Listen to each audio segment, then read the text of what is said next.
أعوذ بالله من الشيطان الرجيم. بسم الله الرحمن الرحيم. ياسين والقرآن الحكيم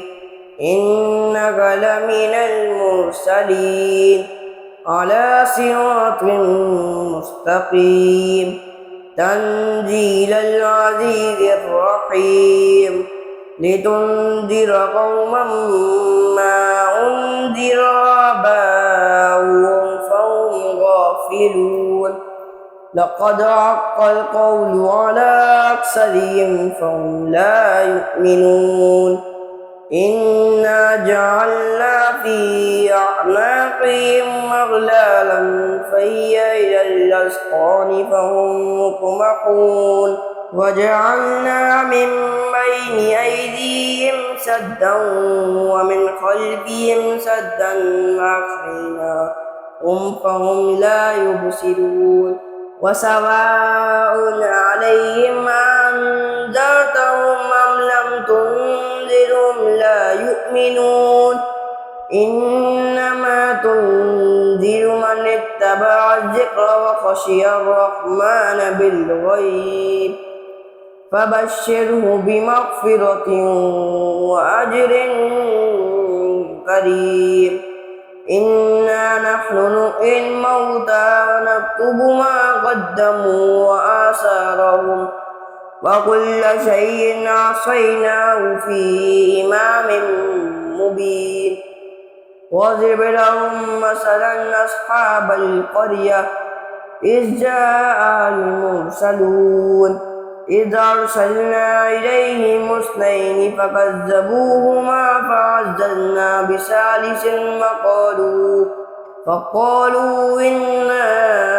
إليكم مرسلون قالوا ما أنتم إلا بشر مثلنا وما أنزل الرحمن من شيء إن أنتم إلا تكذبون قالوا ربنا يعلم إنا إليكم لمرسلون وما علينا إلا البلاغ المبين قالوا إنا تطيرنا بكم لئن لم تنتهوا لنرجمنكم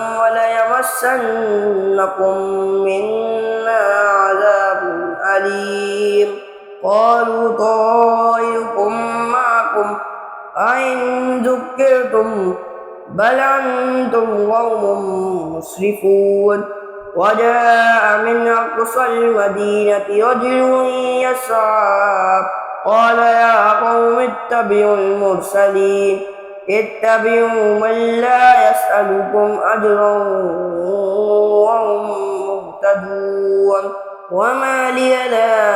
أعبد الذي فطرني وإليه ترجعون أتخذ من دونه آلهة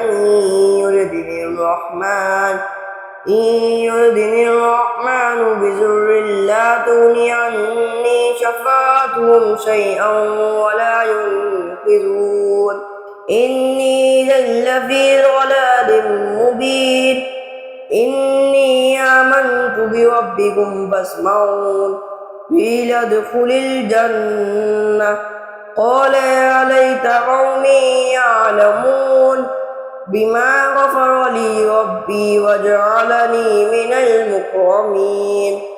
وما أنزلنا على قومه من بعده من جند من السماء وما كنا منزلين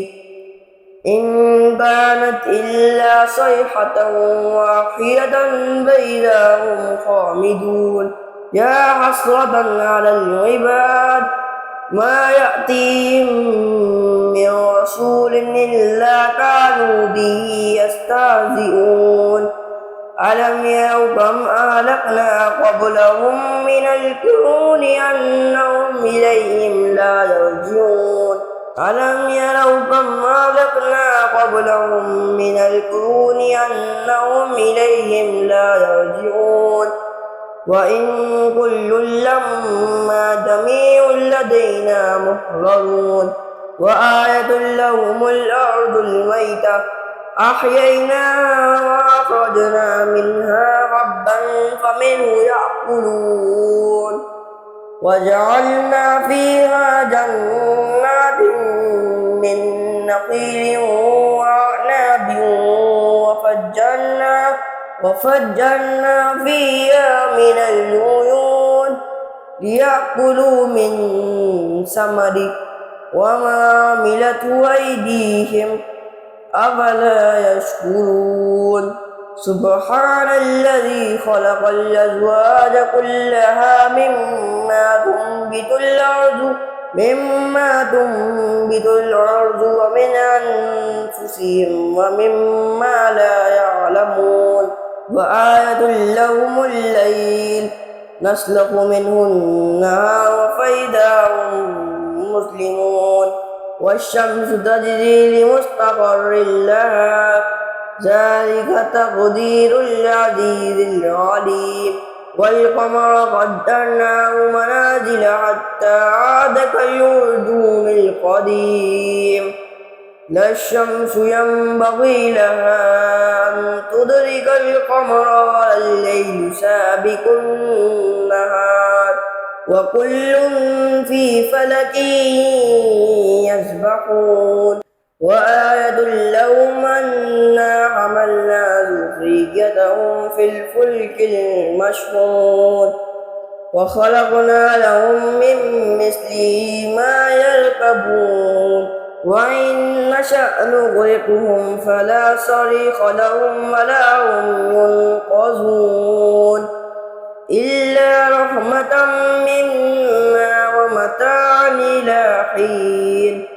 وإذا قيل لهم اتقوا ما بين أيديكم وما خلفكم لعلكم ترحمون وما تأتيهم من آية من آيات ربهم إلا كانوا عنها معرضين وإذا قيل لهم أنفقوا مما رزقكم الله قال الذين كفروا للذين آمنوا ونطعم من لو يشاء الله أطعمه إن أنتم إلا في ضلال مبين ويقولون متى هذا الوعد إن كنتم صادقين ما ينظرون إلا صيحة واحدة تأخذهم وهم يخصمون فلا يستطيعون توصية ولا إلى أهلهم يرجعون ونفخ في الصور فإذا هم من الأجداث إلى ربهم ينسلون قالوا يا ويلنا من بعثنا من مرقدنا هذا ما وعدنا الرحمن وصدق المرسلون إن كانت إلا صيحة واحدة فإذا هم جميع لدينا محضرون فاليوم لا تظلم نفس شيئا ولا تجزون إلا ما كنتم تعملون إن أصحاب الجنة اليوم في شغل فاكهون هم وأزواجهم في ظلال على الأرائك متكئون لهم فيها فاكهة ولهم ما يدعون سلام قولا من رب رحيم وامتازوا اليوم أيها المجرمون ألم أعهد إليكم يا بني آدم ألا تعبدوا الشيطان إنه لكم عدو مبين وأن اعبدوني هذا صراط مستقيم ولقد أضل منكم جبلا كثيرا أفلم تكونوا تعقلون هذه جهنم التي كنتم توعدون اصلوها اليوم بما كنتم تكفرون اليوم نختم على أفواههم وتكلمنا أيديهم وتشهد أرجلهم بما كانوا يكسبون ولو نشاء لطمسنا على أعينهم فاستبقوا الصراط فأنى يبصرون ولو نشاء لمسخناهم على مكانتهم فما استطاعوا مضيا ولا يرجعون ومن نعمره نركسه في الخلق أفلا يعقلون وما علمناه الشعر وما ينبغي له إن هو إلا ذكر وقرآن مبين لينذر من كان حيا ويحق القول على الكافرين أولم يروا أنا خلقنا لهم مما عملت أيدينا أنعاما فهم لها مالكون وذللنا لهم فمنها ركوبهم ومنها يأكلون ولهم فيها منافع ومشارب أفلا يشكرون واتخذوا من دون الله آلهة لعلهم ينصرون لا يستطيعون نصرهم وهم لهم جند محضرون فلا يحزنك قولهم إنا نعلم ما يسرون وما يعلنون أولم ير الإنسان أنا خلقناه من نطفة فإذا هو خصيم مبين وضرب لنا مثلا ونسي خلقه قال من يحيي العظام وهي رميم قل يحييها الذي أنشأها أول مرة وهو بكل خلق عليم الذي جعل لكم من الشجر الأخضر نارا إذا أنتم منه توقدون أوليس الذي خلق السماوات والأرض بقادر على أن يخلق مثلهم بلى وهو الخلاق العليم إنما أمره إذا أراد شيئا أن يقول له كن فيكون فسبحان الذي بيده ملكوت كل شيء وإليه ترجعون